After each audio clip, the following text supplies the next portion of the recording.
30 frames per second forever, or is there another way out? That's exactly what the community has been asking ever since LEGO Star Wars The Skywalker Saga was available for $12 on the eShop. And the comparison between the Switch 1 and Switch 2 delivered an answer nobody expected. Let's start with the first thing everyone notices immediately. Right from startup, the difference is obvious. The Switch 1 needs a full minute to go from the main menu to loading a save file. The Switch 2 does it in 44 seconds, a whole 16 seconds faster. Sounds good at first, but anyone familiar with the Switch 2 knows that the hardware usually cuts loading times for older games in half. So why doesn't that happen here? Then there's the performance, and this is where expectations get completely flipped. On Switch 1 in handheld mode, the game struggles. Whenever action and explosions happen at the same time, the frame rate starts to fluctuate. The 30 frames per second target isn't maintained. It's not dramatic, but definitely noticeable. Anyone sensitive to frame drops will spot it immediately. Docked mode looks better. Switch 1 in TV mode handles most scenes more consistently.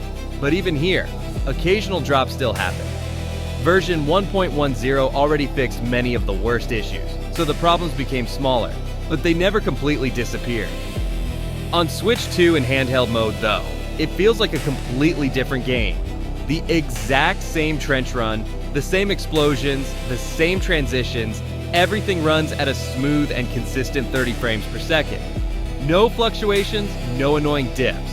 What stuttered on Switch 1 finally runs on Switch 2 the way it probably should have from the beginning. And that's the real difference here. Not just more power on paper, but the experience the developers originally intended. By the way, boost mode in handheld barely changes the graphics. If you look very closely, you might notice slightly reduced aliasing on some models, but nobody playing normally will really see it. The real improvement is stability, not visuals.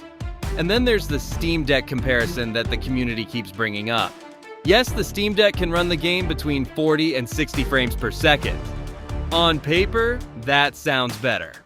But, and this is the important point people often overlook, during the exact same explosions and transitions that make the Switch 1 stumble, the Steam Deck also drops, sometimes down to 20 frames per second. It recovers afterwards, sure, but the Switch 2 holds its 30 frames per second during those same moments, consistently and without hitching. So, which experience is actually better?